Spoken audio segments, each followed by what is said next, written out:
আসসালামু আলাইকুম নাহমাদুহু ওয়া নুসাল্লি আলা রাসূলিহিল কারীম আম্মা বা'দ ফাআউযু বিল্লাহি মিনাশ শাইতানির রাজীম বিসমিল্লাহির রহমানির রহিম। প্রিয় মুসলিম মা বাবা ভাই ও বন্ধুগণ, এখন আপনাদের সামনে আমি হাদিস থেকে একটি ঘটনা পেশ করব। আপনারা খুব মনোযোগ ও গুরুত্ব সহকারে শুনবেন এবং আমল করার নিয়তে শুনবেন। এক হাদিসে আছে, কিয়ামতের দিন সর্বপ্রথম যাহাদের ফয়সালা হইবে তাহাদের মধ্যে একজন শহীদ ব্যক্তি হইবে। তাহাকে ডাকিয়া দুনিয়াতে তাহার প্রতি আল্লাহ তাআলার নেয়ামত সমূহ স্মরণ করানো হইবে। অতঃপর তাহাকে জিজ্ঞাসা করা হইবে, আল্লাহ তাআলা এই সকল নেয়ামতের মধ্যে থাকিয়া তুমি কি নেক আমল করিয়াছ?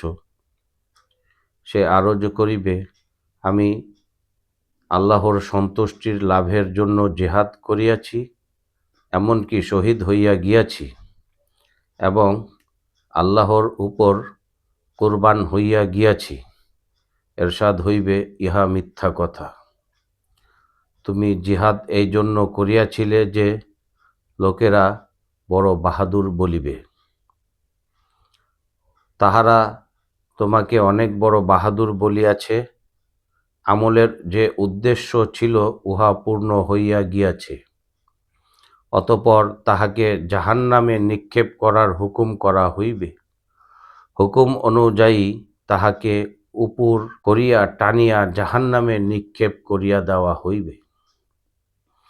দ্বিতীয় ব্যক্তি একজন আলেম হইবে।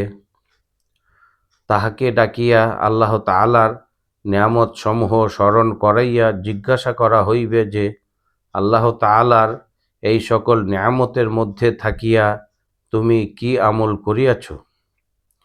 সে বলিবে, আমি ইলম শিখিয়াছি, লোকদেরকে শিখাইয়াছি, আল্লাহর সন্তুষ্টি লাভের জন্য সর্বদা কোরআন পাক পড়িয়াছি। এরশাদ হইবে, এই সব মিথ্যা কথা।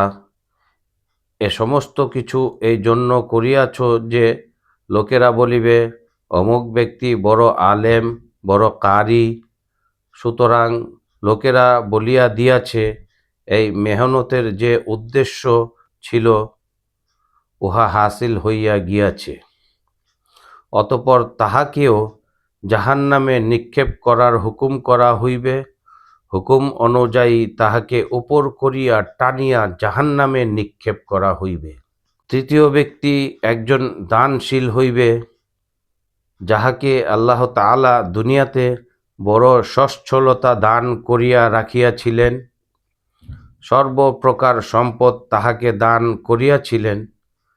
তাহাকে ডাকা হইবে এবং যে সমস্ত নেয়ামত আল্লাহ তাআলা তাহাকে দুনিয়াতে দিয়াছিলেন উহা স্মরণ করাইয়া জিজ্ঞাসা করা হইবে, এই সমস্ত নেয়ামতের মধ্যে থাকিয়া তুমি কি করিয়াছ? সে আরজ করিবে, আপনার পছন্দনীয় সব জায়গায় শুধু আপনার সন্তুষ্টি লাভের জন্য খরচ করিয়াছি।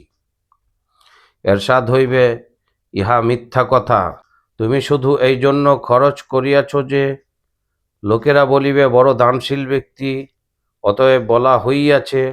অতঃপর তাহাকে জাহান্নামে নিক্ষেপ করার হুকুম হইবে।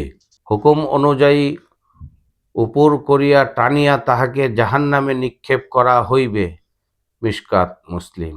উপরোক্ত হাদিস ছাড়া আরও বিভিন্ন হাদিসে এই বিষয়ে অনেক বেশি সতর্ক করা হইয়াছে এবং অত্যাধিক গুরুত্ব সহকারে হুজুর সাল্লাল্লাহু আলাইহি ওয়াসাল্লাম আপন উম্মতকে এই ব্যাপারে সতর্ক করিয়াছেন যে যে কাজই করা হোক উহা যেন খালেস আল্লাহ তাআলার জন্য করা হয়,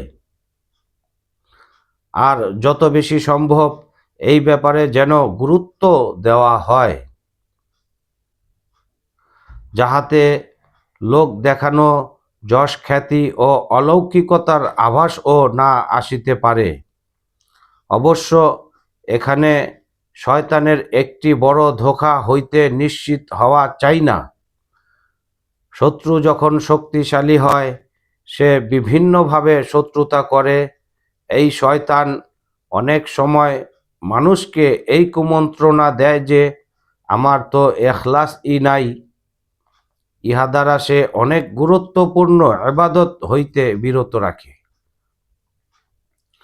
আলহামদুলিল্লাহ, প্রিয় মুসলিম মা বাবা, ভাই ও বন্ধুগণ, আমরা যখন যে কোনো নেক আমল করব তা যেন আল্লাহর সন্তুষ্টির উদ্দেশ্যে হয়। ছোট আমল করি সেটাও যাতে আল্লাহর সন্তুষ্টির উদ্দেশ্যে হয়। আল্লাহ পাক রব্বুল আলামিন আল্লাহর সন্তুষ্টির উদ্দেশ্যে সমস্ত নেক আমল করার তৌফিক দান করুক। আমিন। আসসালামু আলাইকুম ওয়া রাহমাতুল্লাহ।